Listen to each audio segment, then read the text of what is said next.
Hello everyone. आज date है 4 दिसंबर 2020। सबसे पहले हम देख लेते हैं कि कौन कौन से इम्पोर्टेंट आर्टिकल्स आज के इस वीडियो में हम डिस्कस करेंगे। देखो, जो हमारा फर्स्ट आर्टिकल है, यूपी की जो कैपिटल है लखनऊ, उसमें एक ऑर्गेनाइजेशन चलता है, उसको हम डिस्कस करेंगे क्या क्या इम्पोर्टेंट इनिशिएटिव उस ऑर्गेनाइजेशन के द्वारा किए गए हैं। उसके बाद में 2-3 आर्टिकल जो हैं वो हमारे एनवायरनमेंट के लिए रिलेटेड है, किस प्रकार से अलग अलग राज्य ये काम कर रहे हैं कि हमारा एनवायरनमेंट प्रोटेक्ट हो सके। उसके आगे जो लव जिहाद को लेकर के यूपी में एक अध्यादेश पारित हुआ था, और उसके बाद में लव जिहाद को लेकर के जो न्यूज़ चल रही है उसको, उससे संबंधित आर्टिकल है, उसको हम डिस्कस करेंगे। लास्ट वाला जो हमारा आर्टिकल है वो रिलेटेड है जो कृषि कानून और उससे संबंधित किसान, कि वो कृषि कानून किस प्रकार से किसानों को फायदा पहुंचाएंगे, उनको हम डिस्कस करेंगे। तो चलो स्टार्ट करते हैं। हमारा जो फर्स्ट आर्टिकल है वो है आकांक्षा, एक ऑर्गेनाइजेशन है यूपी की कैपिटल लखनऊ में। और ये जो ऑर्गेनाइजेशन है वहाँ के ऑफिसर्स हैं, उनकी वाइफ के द्वारा ये ऑर्गेनाइजेशन चलाया जा रहा है। इस ऑर्गेनाइजेशन के द्वारा जो असहाय औरतें होती हैं उनके लिए, उनकी सहायता से घरेलू उत्पाद बनाए जाते हैं और फिर उनको अच्छे दाम पर बेचा जाता है। इनडायरेक्टली अगर हम बात करें तो इससे महिलाओं को स्वावलंबी बनाने का ये ऑर्गेनाइजेशन काम कर रहा है। धीरे धीरे जो महिलाएं और बच्चे हैं उनको सम्मान के साथ रहने का गुण सिखा रहा है ये आकांक्षा जो ऑर्गेनाइजेशन है। देखो, यहाँ के ऑफिसर हैं, उनकी वाइफ ये ऑर्गेनाइजेशन चला रही है, और जैसे किसी ऑफिसर की बदली होती है फिर उसकी जगह दूसरा ऑफिसर आता है, तो इनके जो पदाधिकारी है वो समय के साथ बदलते रहते हैं, लेकिन ये ऑर्गेनाइजेशन रेगुलर अपना कार्य कर रहा है। और इसके बारे में ये बोला गया है कि यदि आकांक्षा और उसके जैसे दूसरे महिला समूहों को साथ लिया जाए तो सरकारी योजनाओं का लाभ बहुत दूर तक और सुगमता पूर्वक पहुंचाया जा सकता है। ठीक है, तो ये इस आर्टिकल में डिस्कस किया गया है कि कैसे बहुत सारे ऑर्गेनाइजेशन साइलेंट तरीके से एक अच्छा काम कर रहे हैं। नेक्स्ट है कि देखो, पिज्जा हट को जो जिन्होंने शुरू किया था, पिज्जा हट जो एक ऑनलाइन डिलीवरी का वो है, ऑनलाइन जहाँ पे फूड मिलता है, उनको शुरू करने वाले थे फ्रैंक कार्ने। उनकी डेथ हो गई है, तो ये उससे संबंधित आर्टिकल है। नेक्स्ट है, देखो, हरियाणा के अंबाला में जैविक कचरे को, जैविक कचरा क्या क्या हो गया, जैसे पोल्ट्री उद्योग का जो अपशिष्ट है वो, और शहरों से निकलने वाला जो कचरा होता है, मतलब किचन से जो कचरा निकलता है वो, इसके साथ में पराली जो दिल्ली के लिए प्रदूषण का इम्पोर्टेंट एक पॉइंट मानी जा रही है, उसको, इन सब को मिलाकर, जैविक कचरे को मिलाकर कंप्रेस्ड बायोगैस बनाई जा रही है, और ऐसा हरियाणा के अंबाला में शुरू किया गया है। इसके अलावा मध्य प्रदेश का जो बुरहानपुर वाला जो इलाका है, वहां पर देखो, जब किसी भी जगह पे खाना होता है तो प्लास्टिक से बने हुए दोने और पत्तल का यूज किया जाता है। दोने और पत्तल प्लास्टिक से बने होते हैं, तो वहां पर एक इनिशिएटिव शुरू किया गया है कि जब भी किसी के घर पे खाना होता है तो पत्तल के रूप में वो केले के पत्तों का यूज किया जाता है।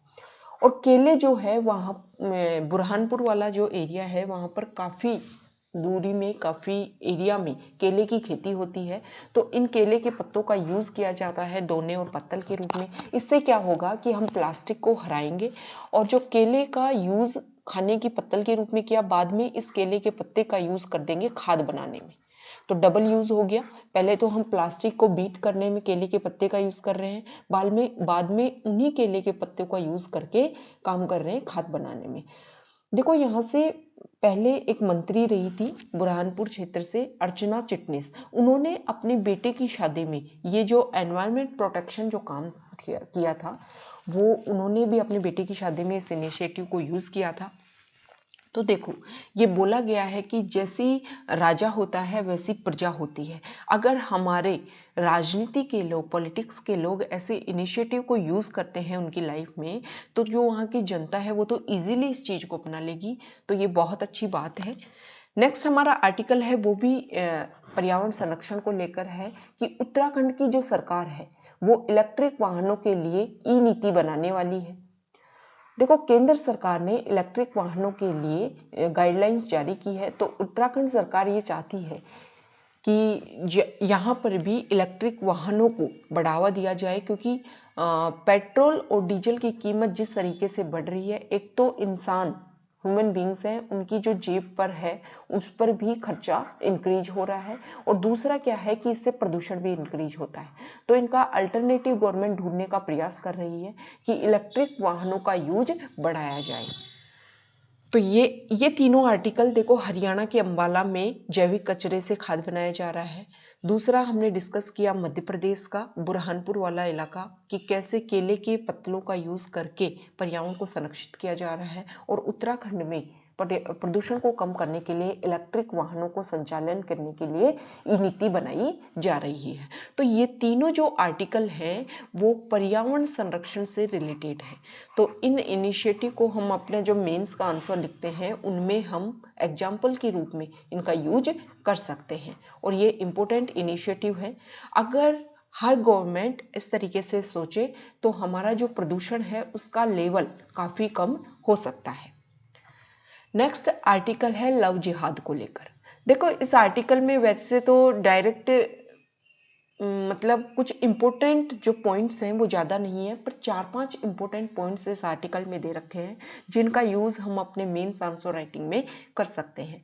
सबसे पहले तो इसमें ये बोला गया है कि देखो, हमारा जो संविधान है वो हमें छूट देता है आर्टिकल 25 के तहत कि हम किसी भी धर्म से, किसी भी व्यक्ति से, कोई भी समुदाय का व्यक्ति हो सकता है जिससे कोई भी शादी कर सकता है। मतलब शादी जो है उसका अधिकार दे रखा है आर्टिकल 21 के तहत, और धर्म की स्वतंत्रता का 21 के तहत दे रखा है विवाह का अधिकार, और आर्टिकल 25 के तहत दे रखा है धर्म का अधिकार।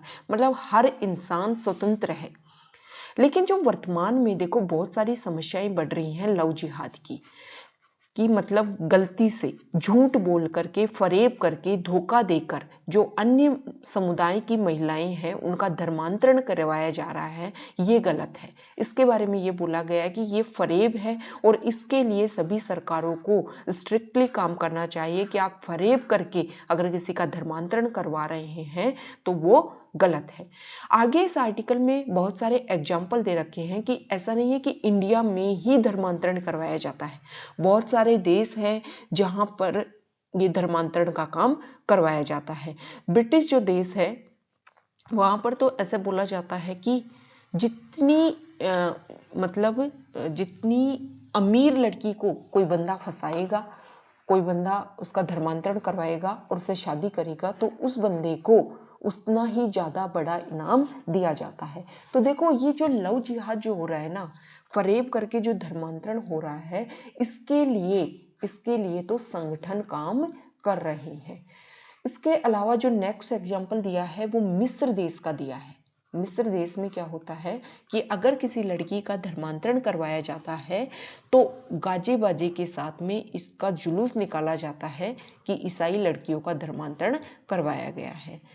आगे एक एग्जाम्पल दे रखा है स्वामी विवेकानंद का।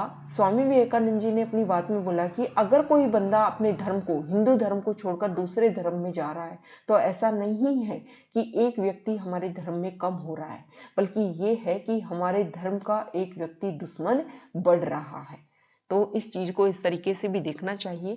तो इस आर्टिकल में लास्ट में ये कंक्लूड किया गया है कि सभी गवर्नमेंट को स्ट्रिक्टली इसके लिए काम करना चाहिए, और वर्ल्ड लेवल पर भी इस मुद्दे को उठाया जाना चाहिए कि गलत तरीके से जो धर्मांतरण है वो ना केवल किसी धर्म को संकट में डाल रहा है, बल्कि जो धर्म से संबंधित जो क्लैश, संघर्ष जो बढ़ता जा रहा है, उसका भी ये एक मुख्य कारण बनता जा रहा है।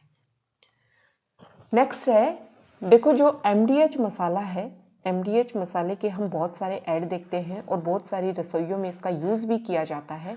इस MDH मसाले को शुरुआत जिन्होंने की थी, जिसका नाम है महाशय दी हट्टी, महाशय दी हट्टी धर्मपाल जी थे, महाशय धर्मपाल जी।